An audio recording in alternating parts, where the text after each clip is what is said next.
dans l'émission Capsule. Notre invité aujourd'hui, Nicolas Horstetter. Bienvenue. Merci beaucoup. Nicolas, vous êtes fondateur de Performance Watcher. Que voulez-vous proposer aujourd'hui au travers de cette plateforme? Je me suis dit que ça serait intéressant d'amener dans un marché où il y a beaucoup d'offres et souvent les clients sont un peu perdus par rapport à ce qu'on leur propose et les résultats qu'ils ont, de trouver un moyen de démocratiser l'évaluation de la gestion de fortune et ainsi de garantir une sorte de confiance pour les clients. Et ça, c'est l'idée derrière Performance Watcher. Que direz-vous sont les bénéfices clés que les banques et les gérants de fortune peuvent retirer aujourd'hui de la plateforme, tant pour eux comme pour leurs clients finalement? En fait, ce qu'il faut comprendre, c'est que pour évaluer la gestion de fortune, il faut soit essayer d'évaluer chacun des trades qui a été fait sur votre portefeuille, ou alors en évaluer la résultante, c'est-à-dire combien il vous reste d'argent dans la poche à la fin de chaque jour. L'idée, ça a été de faire une sorte de base de données participative où chaque personne qui gère ou qui fait gérer de l'argent peut partager avec cette base de données tous les jours ce qui reste au fond de leur poche. Le principal bénéfice, autant pour la banque que pour le client, c'est de parler le même langage et de se dire, voilà, en tout cas, une bonne ou une mauvaise performance, on peut facilement la voir en la comparant avec des tas d'autres gens qui ont les mêmes objectifs que moi et qui partagent une donnée qui est finalement très simple, combien il me reste d'argent au fond de la poche. Ensuite, le deuxième bénéfice principal, c'est le suivi.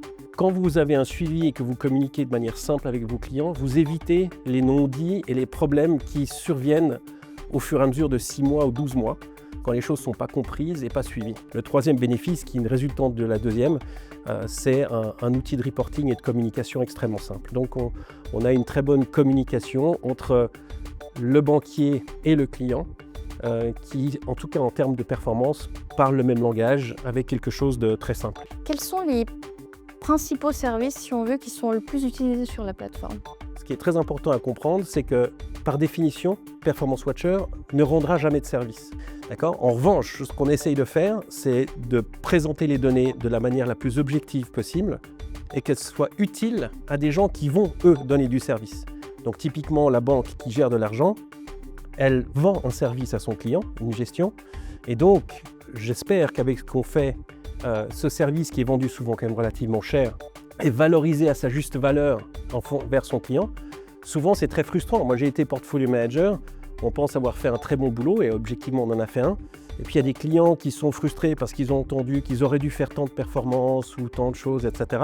Là, on peut objectiviser les choses. Donc, je pense que c'est un service qu'on rend, si on veut, d'une certaine manière, mais de facto, Performance Watcher ne vend pas de service. Que faut-il faire pour devenir membre ou utilisateur de Performance Watcher? C'est très simple en fait. Il suffit d'aller tous les jours sur le site et mettre combien vous avez d'argent sur votre portefeuille la veille et éventuellement combien d'argent est rentré ou combien d'argent est sorti. Donc c'est vraiment extrêmement simple. Le problème, c'est qu'il faut faire ça tous les jours. Donc vous pouvez bien imaginer qu'on ne va pas demander aux gens d'aller sur notre site tous les jours et de rentrer cette valeur. On fait ça pour des montants extrêmement faibles, voire pour le client final c'est gratuit. Donc il faut que par exemple votre banque dépositaire, je ne sais pas si vous avez un peu d'argent quelque part, mais il faudrait que cette banque dépositaire soit ce qu'on appelle Performance Watcher Ready. C'est-à-dire qu'elle accepte, quand vous les appelez, d'envoyer à Performance Watcher tous les jours une donnée anonyme. Donc il y a toute une liste de banques maintenant qui sont prêtes et il y a une procédure d'onboarding qui est assez simple pour pouvoir utiliser Performance Watcher. La plupart des professionnels utilisent des outils qui vont déjà pomper des données dans les banques et des portfolio management, ce qu'on appelle des portfolio management systems ou des agrégateurs. Et aujourd'hui, Performance Watcher est connecté à quasiment tous ces outils, ces portfolio management systems de Suisse et maintenant même, sans révéler trop de choses, dans les pays étrangers. En rebondissant sur ce que vous venez de dire, sur quel développement vous concentrez-vous en ce moment?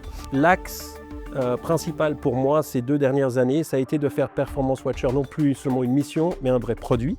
Moi, sur quoi je m'axe aujourd'hui principalement, c'est donc à cette pérennité. C'est de faire en sorte que Performance Watcher devienne indépendante de Nicolas Horstetter, de moi-même. Ce qui est important, c'est que Performance Watcher soit utilisé par le plus de monde possible. Donc on a travaillé sur ce qu'on appelle un widget et des API qui permettent à toute plateforme qui est intéressée par Performance Watcher d'incorporer ce qu'on appelle le perfomètre directement dans votre écosystème que vous utilisez, la mention de Performance Watcher et où se trouve votre portefeuille par rapport à l'ensemble. Et donc, ce que je suis en train de faire maintenant, c'est de créer une fondation qu'on appelle de type actionnaire, Et cette fondation aura les droits majoritaires de vote sur la société et donc va garantir que Performance Watcher va toujours travailler dans la mission que je lui ai donnée. C'est-à-dire cette indépendance, pas de services et autres. Et donc de garantir que toutes les personnes qui nous ont fait confiance de partager des informations avec nous soient garanties que l'actionnaire majoritaire en termes de droit de vote soit un actionnaire sur l'hyper long terme et qui va garantir cette mission. Nicolas, un grand merci d'avoir été avec nous aujourd'hui, c'était un plaisir. Plaisir, c'est pour moi. Merci aussi à vous de nous avoir suivis, c'était Capsule, à bientôt.